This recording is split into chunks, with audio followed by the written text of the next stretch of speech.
ادع إلى سبيل ربك بالحكمة والموعظة الحسنة وجادلهم بالتي هي أحسن إن ربك هو أعلم بمن ضل عن سبيله وهو أعلم بالمهتدين.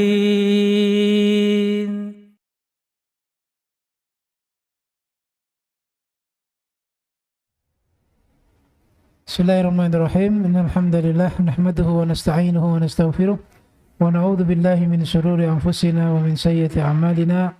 May yahdihillahu fala mudilla lahu wa may yudlil fala hadiya lahu.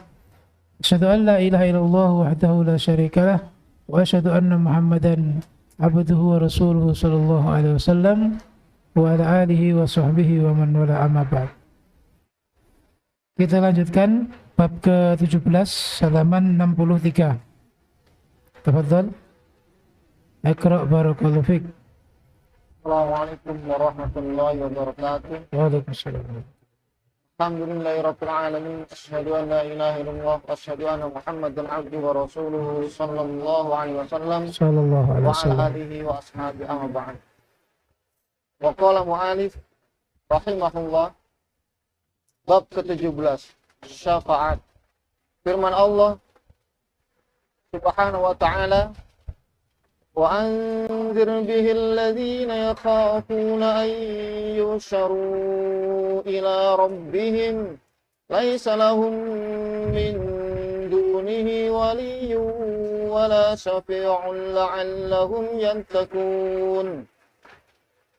Dan berilah peringatan dengan apa yang diwahyukan itu kepada orang-orang yang takut akan dihimpunkan kepada Tuhannya pada hari kiamat, sedang mereka tidak memiliki seorang pelindung dan pemberi syafaat pun selain Allah, agar mereka bertakwa. Al-An'am ayat 51.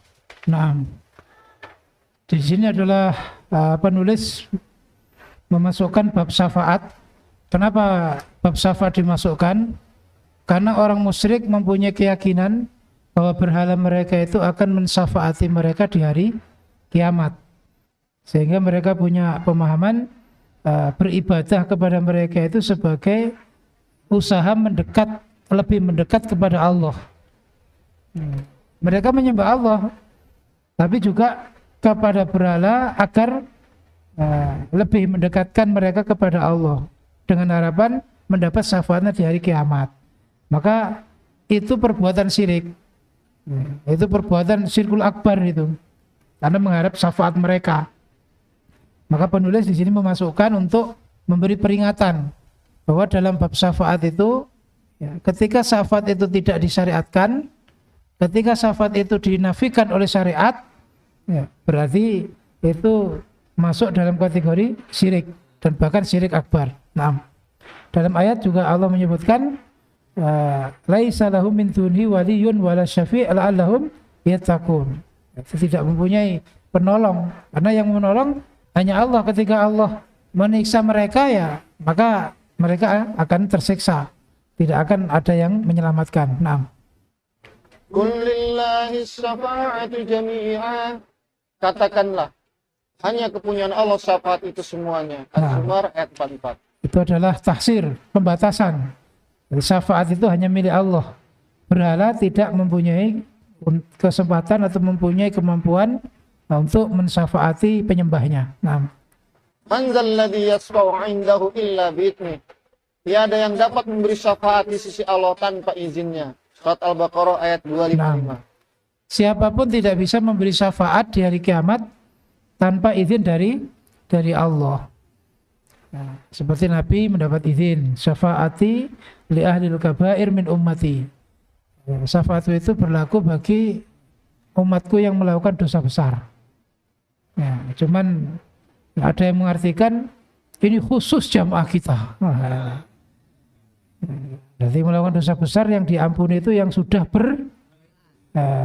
bergabung. Kalau selain kita ini gak berlaku dalil ini.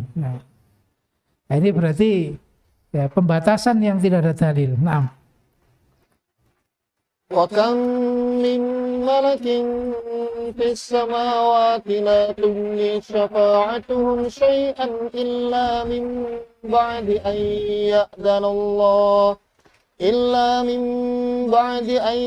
يأذن الله لمن يشاء ويرضى.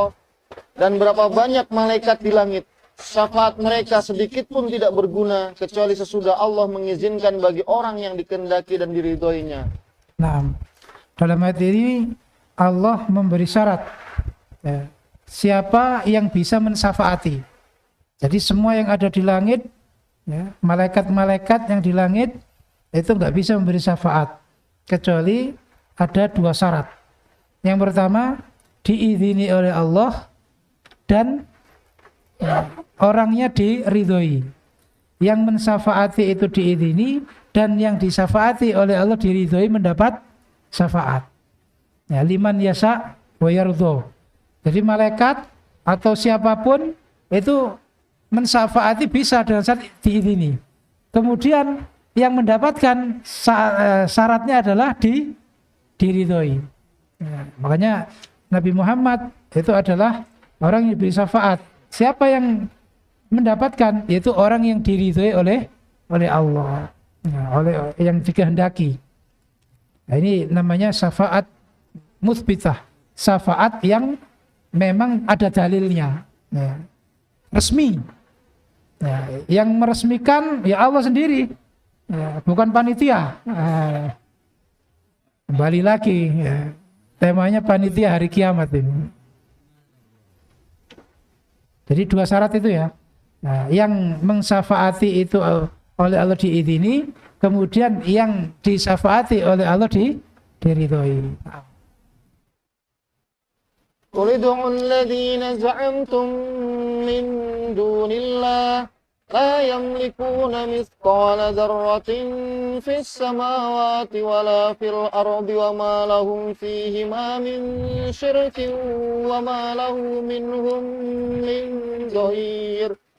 ولا تنفع الشفاعة عنده إلا لمن أذن له. Katakanlah, serulah mereka yang kamu anggap sebagai Tuhan selain Allah. Mereka tidak memiliki kekuasaan seberat zarrah pun di langit dan di bumi. Dan mereka tidak mempunyai suatu saham pun dalam penciptaan langit dan bumi. Dan sekali-kali tidak ada di antara mereka yang menjadi pembantu baginya. Dan tiadalah berguna syafaat sisi Allah melainkan bagi orang yang telah diizinkannya memperoleh syafaat itu. Nah, ini juga penegasan bahwa siapapun tidak bermanfaat syafaat yang diberikan kalau Allah tidak memberi izin. Contoh lagi yang diberi izin adalah Al-Quran. Ya, Al-Quran syafi'un musaffa'. Ya, pemberi syafaat yang memang diberi hak untuk mensyafaati. Wa mahilun musaddaq. Ya, pelapor yang pasti laporannya dibenarkan. Maka hanya itu. Selain itu Allah tidak mengizini, berarti tidak mungkin memberi syafaat, termasuk berhala-berhala yang diyakini oleh orang kafir. Siapapun tokoh, siapapun orangnya yang menjamin bahwa dia akan mensyafaati di hari kiamat, itu harus berdasarkan dalil. Kapasitasnya sebagai apa? Kalau hanya mengklaim, ya, kalau hanya mengaku-ngaku, ya, berarti itu ajakan menuju neraka, ajakan yang sesat. Berarti syafaatnya namanya syafaat manfiyah, syafaat yang ditiadakan syariat, dan itu nggak berlaku sama sekali. Nah, Abul Abbas mengatakan, Allah telah menyangkal segala hal yang menjadi tumpuan kaum musyrikin selain dirinya sendiri, dengan menyatakan bahwa tak seorang pun selain Allah mempunyai kekuasaan atau sebagainya, atau pembantu Allah. Adapun tentang syafaat, maka telah ditegaskan oleh Allah bahwa syafaat ini tidak berguna kecuali bagi orang yang telah diizinkan Allah untuk memperolehnya. Sebagaimana firman-Nya, wala yashfa'una illa liman irtadha. Dan mereka tiada memberi syafaat melainkan kepada orang yang diridhoi Allah. Al-Anbiya ayat 28. Nah, jadi dengan ayat tersebut Allah menyangkal apa yang diyakini oleh orang kafir, ya, bahwa selain Allah menurut mereka dapat memberi syafaat. Ya, selain Allah ada yang istilahnya itu mempunyai kekuasaan, mempunyai wewenang untuk membantu memberi syafaat. Nah, di sini ayat tersebut menyangkal semuanya itu, karena di sana hanya Allah yang bisa memberi syafaat. Umpama ada, itu atas izinnya Allah, dan orang yang diberi harus atas ridhonya Allah. Memang diridhoi oleh Allah untuk mendapat syafaat. Nah, Syafaat yang diperkirakan oleh kaum musyrikin inilah yang tidak ada pada hari kiamat. Sebagaimana dinyatakan demikian oleh Al-Quran dan diberitakan oleh Nabi Muhammad SAW. Annahu ya'ti fayasjudu li rabbihi wa yahmadu.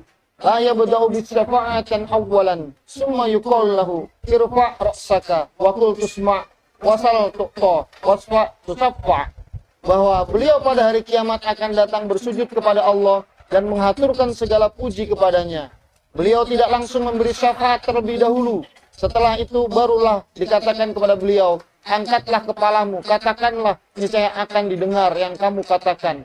Mintalah, niscaya akan diberi apa yang kamu minta. Dan berilah syafaat, niscaya akan diterima syafaat yang kamu berikan itu. Nah, hadis ini menceritakan tentang syafaatul kubro. Ya. Syafaatul kubro, yaitu syafaat yang diberikan oleh Allah kepada khusus Nabi Muhammad untuk meneruskan proses hari kiamat. Yaitu setelah manusia berkumpul di mahsyar, maka Nabi Muhammad di sini sujud kepada Allah, kemudian memuji, dan Nabi Muhammad diberi izin, diberi izin untuk memberi syafaat. Kemudian irfa ra'sak, irfa ra'sak wa qul tusma wasal tu'ta wasfa' tusaffa. Itu Nabi Muhammad lah yang berhak mendapat wewenang atau mendapat izin untuk mensyafaati semua makhluk agar proses hari kiamat diteruskan, yaitu mulai hari perhitungan amal, kemudian menimbang amal, dan seterusnya. Karena diceritakan dalam hadis itu kan, manusia datang kepada Nabi Nuh untuk meminta syafaat kubro. Ternyata Nabi Nuh nggak sanggup karena dia merasa dosa, yaitu pernah memintakan ampunan untuk putranya. Kepada Nabi Ibrahim juga begitu, sampai kepada nabi-nabi yang lain menolak. Sampai Nabi Musa pun menolak, nggak mampu. Karena dia menurut ceritanya, yaitu juga pernah ada beberapa yang menurut Nabi Musa nggak pantas meminta pada Allah. Akhirnya meminta kepada Nabi Muhammad.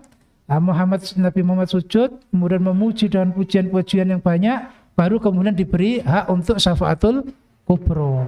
Nah, syafaat itu macam-macam. Syafaatul kubro itu hanya untuk Nabi Muhammad. Nah, syafaat yang lain contohnya mengcancel dari neraka sehingga masuk surga. Nah, itu namanya juga syafaat. Nggak jadi masuk neraka, tapi langsung masuk surga. Ada lagi syafaat yang dari derajat surga yang rendah menuju derajat yang tinggi. Itu juga syafaat itu.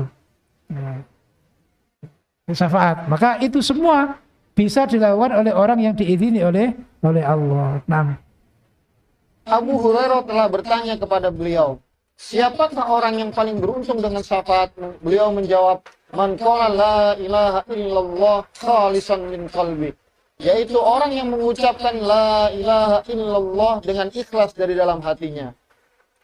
Syafaat yang ditetapkan ini adalah syafaat untuk ahlul ikhlas wa tauhid. Orang-orang yang mentauhidkan Allah dengan memurnikan ibadah kepadanya dengan seizin Allah, bukan untuk mereka yang berbuat syirik kepadanya. Dan pada hakikatnya Allah lah yang melimpahkan karunia-Nya kepada ahlul ikhlas wa tauhid dengan memberikan maghfirah kepada mereka melalui doa orang yang diizinkan Allah untuk memperoleh syafaat. Untuk memuliakan orang ini dan memberikannya al-maqam al-mahmud, kedudukan terpuji. Jadi syafaat yang dinyatakan tidak ada oleh Al-Quran adalah apabila ada suatu syirik di dalamnya. Untuk itu Al-Quran telah menetapkan dalam beberapa ayat bahwa syafaat adalah dengan izin dari Allah. Dan Nabi Muhammad SAW sudah menjelaskan bahwa syafaat hanyalah untuk ahlu tauhid wal ikhlas. Nah, jadi yang jelas bahwa syafaat itu hanya dimiliki oleh orang yang tauhid, orang yang ikhlas, dan orang yang bertauhid.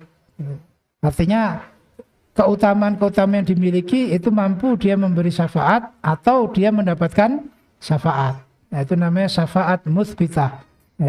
syafaat yang ditetapkan, yang tetap berdasarkan dalil. Sedangkan syafaatnya orang kafir, ya, yang mereka yakini berhala itu memberi syafaat, itu namanya syafaat manfiyah, ya, syafaat yang dinafikan syariat, yang dinafikan syariat.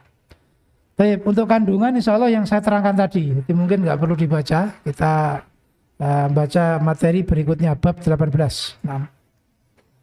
Waqala mu'allif rahimahullah. Mu'allif ya. Waqala mu'allif rahimahullah. Hidayah hanya kehendak Allah. Bab 18. Nabi SAW tidak dapat memberikan hidayah kecuali dengan kehendak Allah. Firman Allah Subhanahu wa taala, "Innaka la tahdi man ahbabta walakinallaha yahdi man yasha. Wa huwa a'lamu bil muhtadin." Sesungguhnya kamu tidak akan dapat memberi petunjuk kepada orang yang kamu kasih, tetapi Allah memberi petunjuk kepada orang yang dikehendakinya. Dan Allah lebih mengetahui orang-orang yang mau menerima petunjuk. Surah Al-Qasas ayat 56. Nah, ini dimasukkan oleh penulis tentang bahwa Nabi Muhammad SAW tidak bisa memberi hidayah kecuali atas kehendak Allah. Tujuannya ialah untuk memberi pemahaman selain Allah itu tidak mempunyai hak untuk hidayah, sekalipun itu Rasulullah SAW. Maka hanya Allah yang bisa memberi hidayah. Kalau orang itu mempunyai keyakinan bahwa selain Allah bisa memberi hidayah, maka itu hukumnya musyrik. Ya. Karena itu hanya Allah saja. Sehingga kalau ada menyatakan ya hidayah yang jelas nyata itu adalah Islam, ya kan? Dengan menetapi Al-Quran dan Al-Hadits. Nah, ketika ada menyatakan, oh enggak Islam enggak apa-apa, nah, itu juga dapat hidayah, itu juga ibadah, cuman caranya berbeda, maka hukumnya kafir. Meskipun orang Islam yang ngomong begitu, tapi kalau punya keyakinan selain Islam itu, ya orang yang dapat hidayah, maka hukumnya kafir. Karena hidayah itu bagi Allah, bukan dia yang menentukan. Sama dengan tokoh, seorang panutan, dia yang menentukan iman dan kafir, murtad dan tidak itu dia. Ya. Kalau sudah keluar maklumat, wah, ya ini berarti ya Nabi saja nggak bisa, nggak ada kekuasaan, nggak ada izin dari Allah. Ya. Sampai di sini ceritakan kan, ini ceritanya pamannya ini. Engkau tidak akan menunjukkan, memberi petunjuk, memberi hidayah bagi orang yang kamu cintai, yaitu Abu Thalib, yang melindungi Nabi, menjaga Nabi mulai kecil. Ya. Kalau yang menyakiti Nabi sampai melangkai mayat saya dulu, itu Abu Thalib, tapi tidak Islam. Ya, karena Nabi tidak mampu memberi hidayah. Kalau Nabi aja nggak mampu, bagaimana dengan selain Nabi?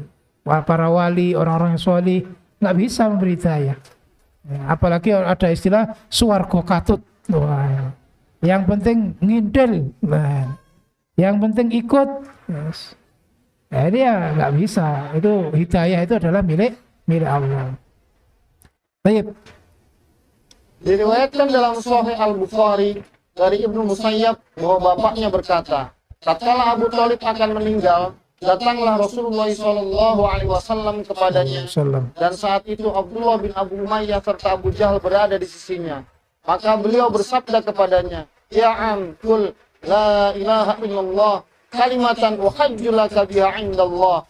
Wahai pamanku, ucapkanlah la ilaha illallah, suatu kalimat yang dengannya aku dapat membelamu di hadapan Allah. Tetapi disambut oleh Abdullah bin Abu Umayyah dan Abu Jahal, "Apakah kamu membenci agama Abu Thalib?" Lalu Nabi SAW mengulangi sabdanya lagi. Akan tetapi mereka berdua pun mengulang-ulangi kata-katanya itu pula. Maka akhir kata yang diucapkan Abu Thalib bahwa dia masih tetap pada agama Abdul Muttalib dan enggan mengucapkan la ilaha illallah. Karena Nabi SAW bersabda, "La astaghfiranna laka ma lam unha an." Sungguh aku akan mintakan ampunan untukmu selama aku tidak dilarang. Lalu Allah Azza wa Jalla menurunkan firman-Nya, "Maka nalin nabi walladzina amanu ayastaghfiru lil musyrikin walau kanu ulil qurba." Tiadalah sepatutnya bagi Nabi dan orang-orang yang beriman memintakan ampun kepada Allah bagi orang-orang musyrik, walaupun orang-orang musyrik itu adalah kaum kerabatnya. Surat At-Taubah ayat 113. Terus Dan mengenai Abu Thalib, Allah menurunkan firman-Nya, innaka la tahdi man ahbabta walakinnallaha yahdi man yasha. Sesungguhnya kamu tidak akan dapat memberi petunjuk kepada orang yang kamu kasihi, tetapi Allah memberi petunjuk kepada orang yang dikehendakinya. nah, ini adalah kisah bagaimana Abu Thalib tetap kekeh dengan kekufurannya, kesyirikannya sampai ajal tiba. Ya, padahal telah membantu ya, Islam, membantu Rasulullah SAW. Tadi diceritakan Nabi ya betul-betul berusaha supaya mengucapkan la ilaha illallah. Ternyata Abu Thalib punya teman-teman yang jelek. Ya, itu bahayanya punya teman yang jelek itu begitu. Kalau orang kerasan dengan teman yang jelek, sulit untuk berbuat baik. Karena sudah niat, sudah tekad, dipengaruhi, ya, kemudian wah nanti malu, kemudian nanti bagaimana, nah di cancel lagi. Sehingga nggak hijrah. Abu Thalib nggak hijrah itu. Ya, meskipun hatinya yakin, nah Muhammad itu benar, itu nggak bohong, tapi dia tidak melafadzkan kalimat la ilaha illallah. Ya. Sehingga dia malu kalau sampai di depan teman-temannya dia diomongi murtad dari agama nenek moyang. Nah ini bentuk dari bahayanya. Makanya kan di neraka itu akan ada orang yang menyesal. Ya laitani, ya wailata laitani lam attakhid fulanan khalila. Selangkah baiknya, ya, kenapa dulu itu saya kok ya mengambil dia sebagai kekasih. Alangkah baiknya dulu saya nggak ngambil dia sebagai teman dekat. Gara-gara dia saya itu jadi masuk neraka. Ini jangan sampai. Menyesalnya nanti di akhirat. Kebencian manusia, nah itu nggak ada artinya kalau ternyata Allah meridhoi. Sebaliknya, ya kalau Allah membenci, meskipun semua manusia ridho, nah itu juga nggak ada artinya. Nah, itu tentang ya masalah bagaimana ya, penulis memasukkan bab ini untuk menyatakan bahwa hidayah itu hanya pemberian Allah. Ya. Nabi saja tidak bisa memberi, maka kita hanya memohon hidayah pada Allah. Kita mengklaim hidayah itu berdasarkan ya firman-Nya Allah, bukan berdasarkan omongan makhluk, bukan berdasarkan ya keyakinan golongan-golongan sesat, ya, tokoh-tokoh, ya ulama. Nah, ini bentuk dari ya, pernyataan bahwa hidayah dari selain Allah berarti itu. Ya. Untuk kandungan babnya insya Allah sama seperti yang saya sampaikan tadi. Nah, nanti bisa dibaca. Juga footnote itu juga banyak faedah. Nah, silakan dibaca. Kenapa? Waqala Malik rahimahullah, sikap berlebihan kepada orang-orang soleh. Bab 19. Faktor penyebab manusia menjadi kafir dan meninggalkan agama mereka adalah hulu, sikap berlebihan kepada orang-orang soleh. Firman Allah Subhanahu wa ta'ala, ya ahlal kitab la taghlu fi dinikum wa la taqulu 'ala Allahi illal haqq. Wahai ahli kitab, janganlah kamu melampaui batas dalam agamamu dan janganlah kamu mengatakan terhadap Allah kecuali yang benar. Surat An-Nisa ayat 171. Nah, penulis memasukkan bab ini yaitu tentang bagaimana yang menjadi faktor ya, atau penyebab manusia menjadi kafir dan meninggalkan agama yang benar itu ialah hulu. Hulu itu sikap berlebihan pada orang yang solih, ya, sampai mengkultus individukan atau bahasanya mendewakan. Istilah mendewakan itu sudah dianggap Tuhan, ya, dianggap Tuhan yang bisa mengatur alam, ya, yang bisa menentukan orang itu iman dan kafir. Ya, ini bentuk dari sifat hulu, itu faktor utama. Dan ini bisa menghilangkan ketauhidan.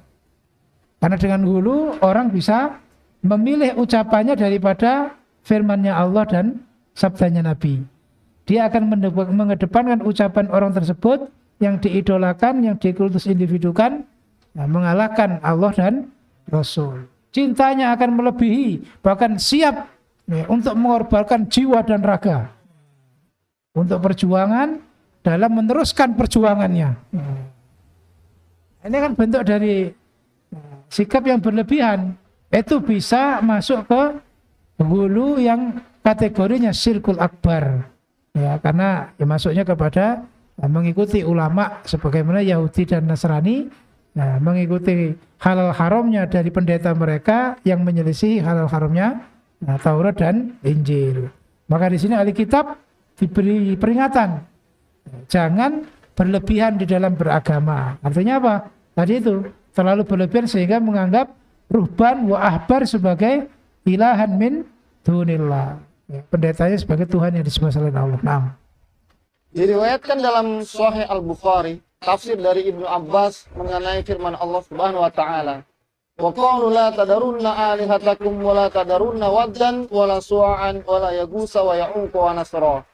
Dan mereka berkata, jangan sekali-kali kamu meninggalkan penyembahan Tuhan-Tuhan kamu, dan jangan pula sekali-kali kamu meninggalkan penyembahan Wat, dan jangan pula Suwa, Yabut, Ya'uq, dan Nasr. Ia mengatakan, ini adalah nama-nama orang soleh dari kaum Nabi Nuh. Tatkala mereka meninggal, setan membisikkan kepada kaum mereka, dirikanlah patung-patung pada tempat yang pernah diadakan pertemuan di sana oleh mereka. Dan namailah patung-patung itu dengan nama-nama mereka. Orang-orang itu pun melaksanakan bisikan setan tersebut, tetapi patung-patung mereka ketika itu belum disembah. Hingga setelah orang-orang yang mendirikan patung itu meninggal dan ilmu agama dilupakan orang, barulah patung-patung tadi disembah. Nah, ini teruskan dulu.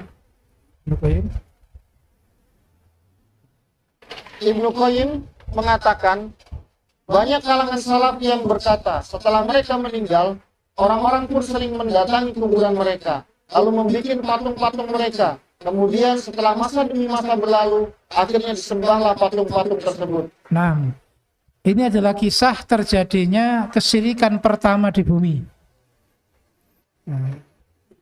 Kenapa kesyirikan itu terjadi? Di sini nyata, jelas, ya, bahwa ya, kesyirikan itu faktor penyebabnya adalah mengkultus individukan seseorang, yaitu kaumnya Nabi Nuh. Ya, sebelumnya mereka mempunyai idola, mempunyai panutan, yaitu orang-orang yang ibadah. Setelah mereka meninggal, mereka membangun patung untuk mengenang kebaikan mereka, untuk memotivasi diri mereka. Ya, kalau melihat patungnya, melihat gambarnya, melihat fotonya, nah, itu terinspirasi ya, dengan perjuangannya, ya, termotivasi dengan kesemangatannya. Kemudian setelah ganti generasi, ya, akhirnya generasi setelahnya datang bukan untuk mengenang, karena mereka gak kenal, mereka belum pernah ketemu. Ya, datangnya itu yaitu dengan berdoa dan menyembah mereka. Nah ini. Maka ahli ilmu menyimpulkan bahwa al-bid'atu bari'atu syirk. Bid'ah itu ya, penghantar syirik. Orang syirik itu dimulai dari bid'ah. Ya sebenarnya mengenang itu enggak syirik. Ya. Mengenang enggak masalah. Tapi kalau diserupakan, nah ini masuk ke bid'ah. Yang itu enggak ada aturan. Karena apa? Itulah ya, jalur terbaik yang dipilih setan. Nah, agar orang itu syirik tapi enggak merasa. Nah, kalau sudah lihat fotonya itu hatinya tenang. Akhirnya doanya menghadap fotonya.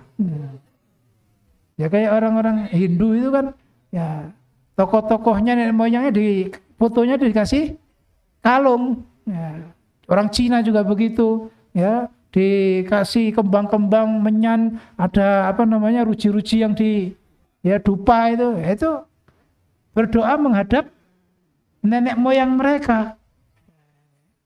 Nah ini bentuk dari bahayanya syirik. Makanya hulu itu ya bisa menghilangkan ketauhidan kalau sampai akhirnya meyakini. Dan kesirikan itu ya tetap lestari sampai zaman Nabi ya, karena ceritanya Amr bin Luhai al-Khuzai yang membawa berhala Hubal pertama kali ke Makkah itu dibisiki setan bahwa patung-patungnya zaman Nabi Nuh itu masih ada ya, dan dituntun setan untuk menemukan. Akhirnya ketemulah berhala 5 tadi itu. Nah, ini 5 berhala. Ya, supaya ditetapi. Ya, jangan sampai berubah dari dulu sampai sekarang. Ya, tetap 5. Ya, yaitu Wadan, Suwa'an, Yaghus, Ya'uq, Nasro. 5 berhala. Jangan sampai berpaling. Nah, ini.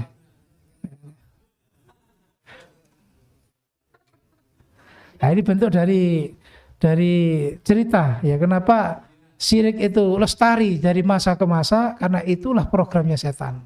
Setan nggak terima kalau orang itu Islam, pasti dijadikan syirik.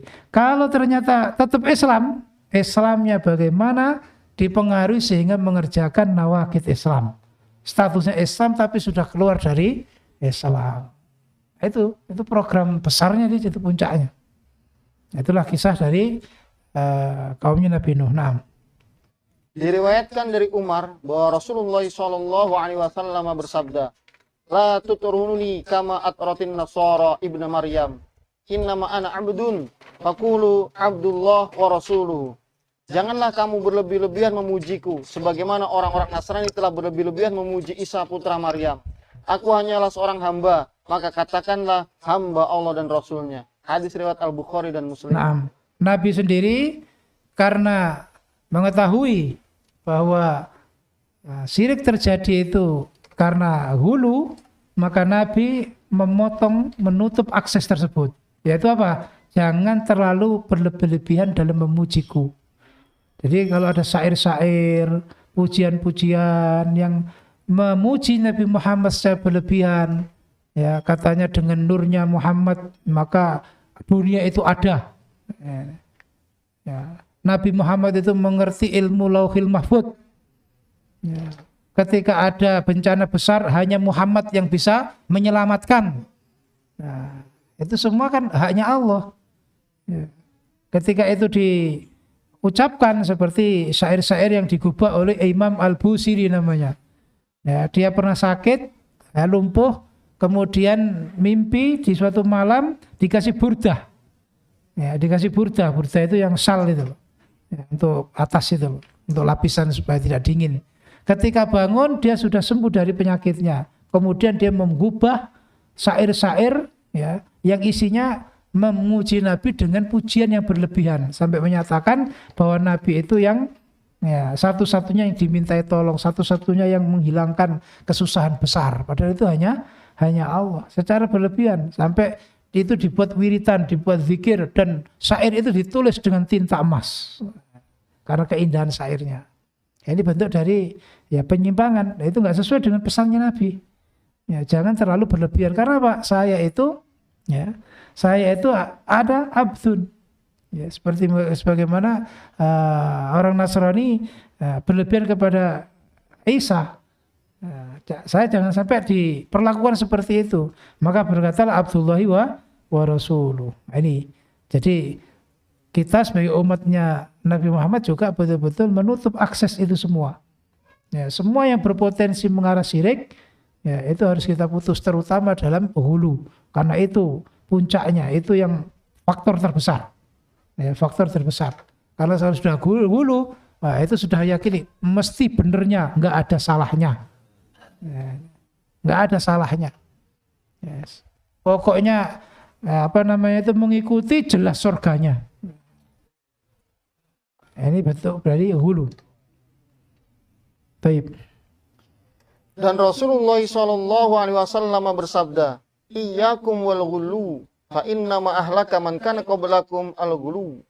Jauhilah oleh kalian sikap berlebihan, karena sesungguhnya sikap berlebihan itulah yang telah menghancurkan umat-umat sebelum kalian. Muslim meriwayatkan dari Ibnu Mas'ud bahwa Rasulullah SAW bersabda, halaka al-mutanatti'un, binasalah orang-orang yang berlebihan tindakannya. Nah. Beliau sebutkan kalimat ini sampai 3 kali. Nah, selain Nabi memesan umatnya jangan sampai berlebihan kepada beliau sendiri, ya, maka Nabi juga berpesan pada umatnya untuk menjauhi sikap berlebihan dalam apapun. Ya, hal ini hulu di sini adalah luas. Dalam ibadah juga nggak boleh hulu. Ya, sampai umpama puasa terus nggak mokel, ya, kemudian nggak akan makan daging. Ya, itu kan ada yang vegetarian itu kan, saya nggak mau perut saya ini jadi kuburan para binatang. Wah, ya kelihatannya indah ungkapannya, tapi itu seakan mengharamkan yang halal. Nabi aja makan, bahkan senengannya Nabi itu adalah sampil. Apa sampil itu?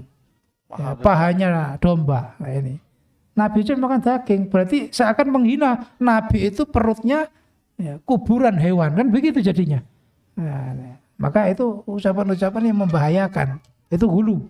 Ya, itu dalam ibadah, dalam ibadah, ya. Termasuk hulu dalam najis. Kalau bahasa Jawa kami najisen. Was-was terus. Kemana-mana merasa najis. Ya, kalau keluar itu pokoknya dianggap najis. Sehingga nggak sholat-sholatan. Nah, ini nggak sholat-sholatan. Kemudian di rumah juga begitu. Wah, semua serba dianggap najis. Sampai menutup pintu pakai plastik. Nah, HP-nya dibungkus plastik. Nah, ya seperti kemarin itu kerupuk-kerupuk dicuci dulu. Wah, ya sudah hancur. Di kamar mandi 2 jam. Wah. Jadi was-was itu juga hulu itu. Tapi meremehkan najis juga nggak boleh. Nah, meremehkan najis nggak boleh. Wah, najis itu yang kelihatan, kalau nggak kelihatan nggak apa-apa. Ya. Terus nggak hati-hati dengan cipratan najis itu juga sama, itu ancamannya juga ya besar. Siksa kubur kalau dikubur disiksa ya di akhirat disiksa. Makanya ya harus ya pertengahan, ya nggak terlalu berlebihan, nggak terlalu meremehkan. Jadi jelas bahwa bab ini untuk